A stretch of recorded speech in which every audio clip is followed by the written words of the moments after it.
안녕하세요. 박철호 경매TV 박철호 대표입니다. 벌써 2021년도가 1월이 가고요. 2월이 시작됐습니다. 이제 설날도 얼마 안 남았는데 어떻게 여러분 원하시는 바 하나씩 잘 이뤄가고 계신가요? 그리고 다가오는 설날 여러분 새해 복 많이 받으시고요. 건강한 한 해 보내시면서 또 원하는 바 다 성취하시기 바라겠습니다.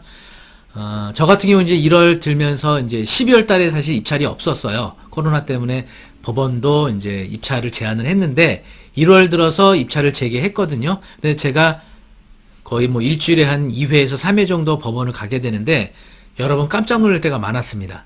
과거보다도 그러니까 2020년도에 비해서 높은 경쟁률과 또 높은 낙찰가로 인해서 두 번 놀라는 이런 결과가 있었습니다. 그러면 서울과 그리고 수도권에서 이렇게 놀라운 경쟁률 또 낙찰가를 보였던 물건들 한번 소개해 드리도록 하겠습니다.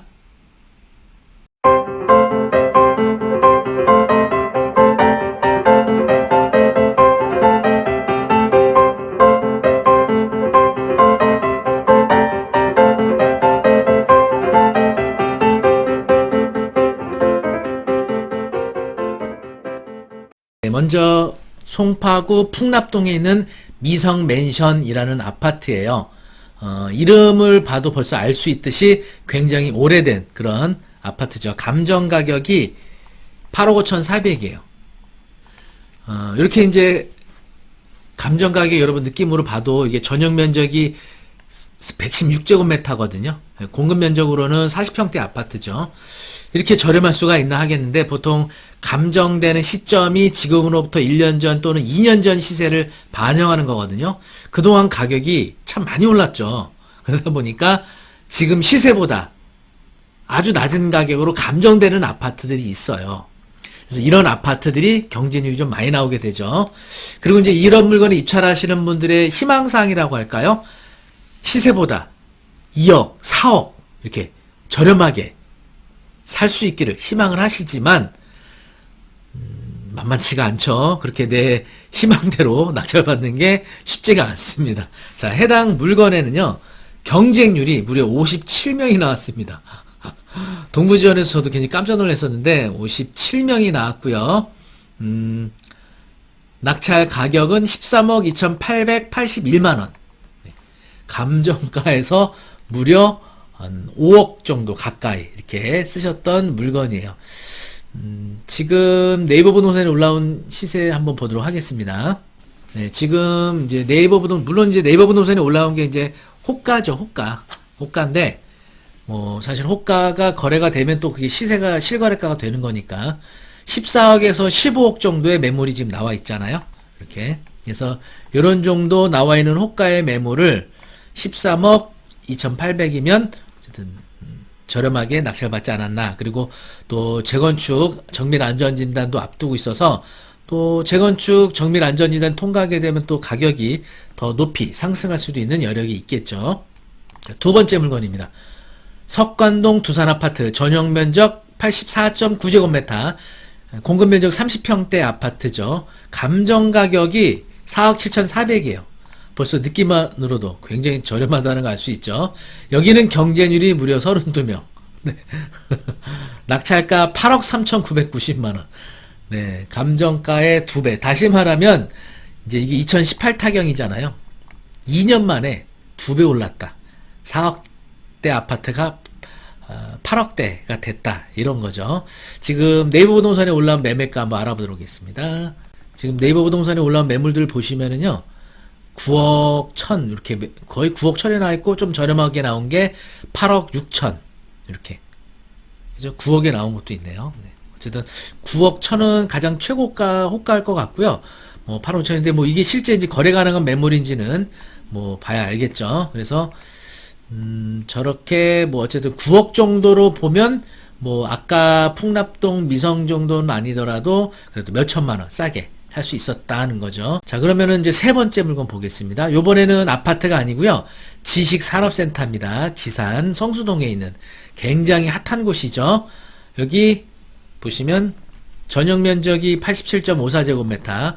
보통 지식산업센터는 전용률이 50% 나오니까요. 분양 면적은 53평형 정도가 되겠죠. 감정가가 6억 5,200. 이건 이제 지어진 지 얼마 안 된 지산이었어요. 그래서 내외부, 내외관이 아주 상당히 깨끗하고 또 층수가 이게 이제 고층이라서 한강 조망까지도 지산에서 나올 거로 생각은 들어요. 그래서 22명이나 나왔습니다. 22명. 최근 들어서 지산 경쟁률도 높아지고 있어요.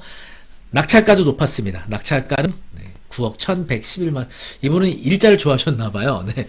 9억 1111만 1111원. 그리고 법인으로 낙찰받았는데 이게 물건번호 2개여서 2개가 연달아 있던 물건이었는데 요걸 2개 다 이 법인이 받아가셨어요. 그래서 생각보다 좀 높은 가격에, 그러니까 분양 면적으로 했을 때 평당 1,700만원 정도의 낙찰을 받아가셨던 것 같아요. 임대료는 한 270, 80, 뭐 많으면 300 그 정도 받을 수 있는 물건이니까요. 그러면 한 4% 정도 수익률 나올 수 있는 물건으로 보여집니다. 네, 서울에서 낙찰됐던 물건들 중 이슈가 됐던 물건, 아파트 2건하고 지산 물건 소개해드렸습니다.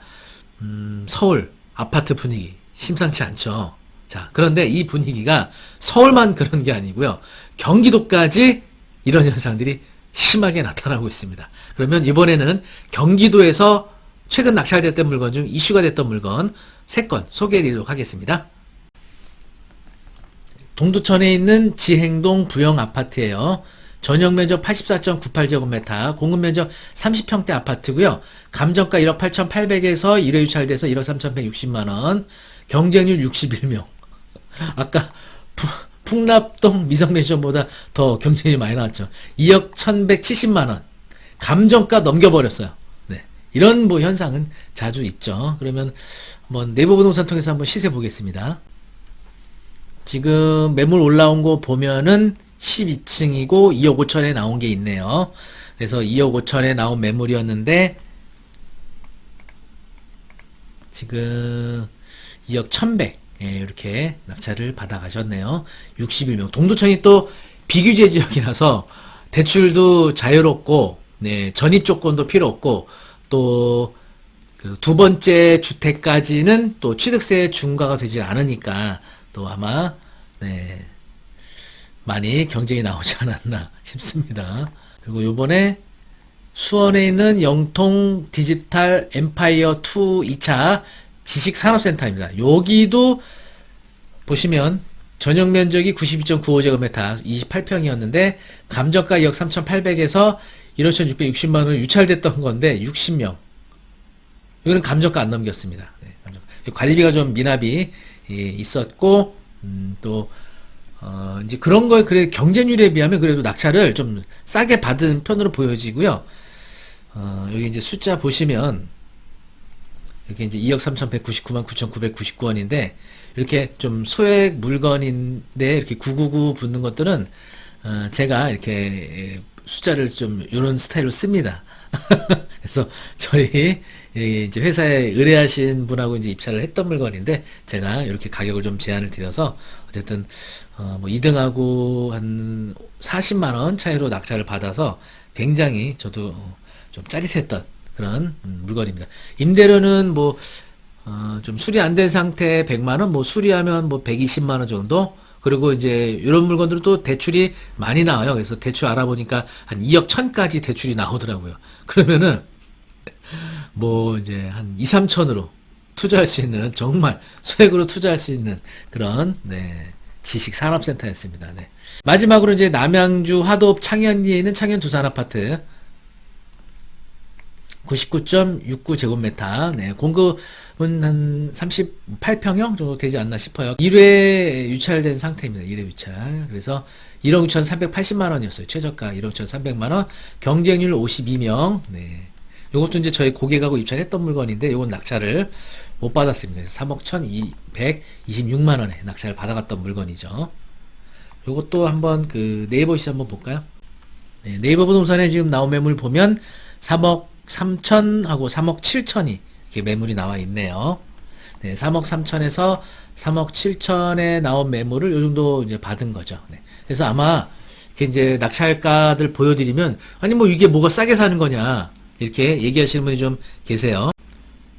네, 이렇게 해서 서울의 3건 그리고 경기도의 3건 소개를 좀 해드렸는데, 낙찰가 보고 나서 어떤 분들은 뭐 경매로 뭐 이거밖에 싸게 못 사냐, 더 많이 싸게 사야 되는 거 아니냐 이렇게 얘기하시는 분들이 있는데, 사실은 그 금액을 입찰가를 써서 낙찰 받으신 분은 그분의 자유로운 자유 의지에 따라 선택하신 거기 때문에 뭐 왜 그 금액에 써서 받아가는지 모르겠지만, 어쨌든 지금 경매가 대중화가 많이 돼 있고 권리분석이라든지 명도라든지 이런 부분들이 이렇게 어려운 난이도 있는 물건들이 잘 없어요. 대부분 원활하게 잘 해결들이 돼 나갑니다. 그러다 보니까 대중화로 인해서 높은 경쟁률, 또 특히 지금 넘치는 현금 유동성, 저금리 이런 것들 때문에 수익형 부동산은 수익형 부동산대로, 또 아파트는 아파트대로 낙찰들이 높이 이루어지고 있는 거예요. 그런데 문제는 앞으로 올해 더 많이 오를 것이냐라고 봤을 때 그렇게 기대 심리를 갖고 있는 분들이 많다는 거죠. 그러니까 이렇게 입찰 경쟁이 많이 나오게 되고 입찰가도 공격적으로 할 수 있는 거죠. 물론 뭐 어떤 분들 얘기처럼 뭐 가격이 떨어질 수도 있는 겁니다. 모든 우리 그러니까 살아가면서 리스크 없는 건 없죠. 뭐 어떤 투자든지 우리가 인생을 살아가는 거든지 우리 인생사에 있어서 리스크가 없는 건 없습니다. 다 리스크를 안고 우리가 모든 인생을 살아가는 거거든요.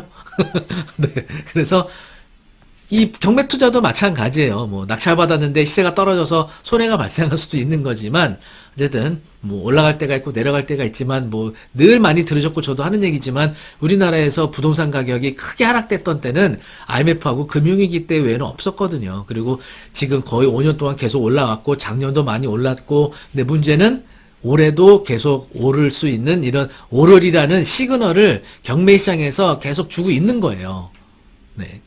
그래서 올 한 해도 아파트 가격, 또 수익형 부동산에 대한 가격 상승, 또 높은 경쟁률이 계속 이어질 것이냐는 뭐 미지수지만, 제가 오랜 경험으로 봤을 때는 이런 현상들이 이어지지 않을까 하는 저도 생각을 하고 있습니다. 네, 그래서 뭐 얼마큼 싸게 사는 것이 잘하는 거냐 이런 생각이 드시겠지만, 뭐 얼마큼 싸게 사느냐도 중요하지만 앞으로 얼마나 이 담보 가치가 더 많이 오를 것이냐, 이 담보 가치가 얼마나 더 상승될 거냐, 이 부분이 더 중요하다고 생각하고 거기에 포커스를 맞추시는 게 더 좋지 않을까 싶습니다. 어쨌든 이슈가 되고 있는 물건들 그냥 대충 뭐 얼마 써가지고 낙찰 받으려고 하는 기대감은 접으시는 게 어떨까 생각이 들고요. 무조건 높이 쓰시라는 말씀을 드리는 건 아닙니다. 어쨌든 이런 경매 시장의 현상들을 통해서 올 한 해 부동산 시장에 대한 어떤 그 미래를 좀 판단하는 데 지표가 되고 도움이 되셨으면 해서 좀 영상을 찍어봤고요. 네, 앞으로도 이 경매TV 유튜브를 통해서 또 우리 구독자분들에게 더 다양한 경매 관련된 정보, 지식 전해드리도록 하겠습니다.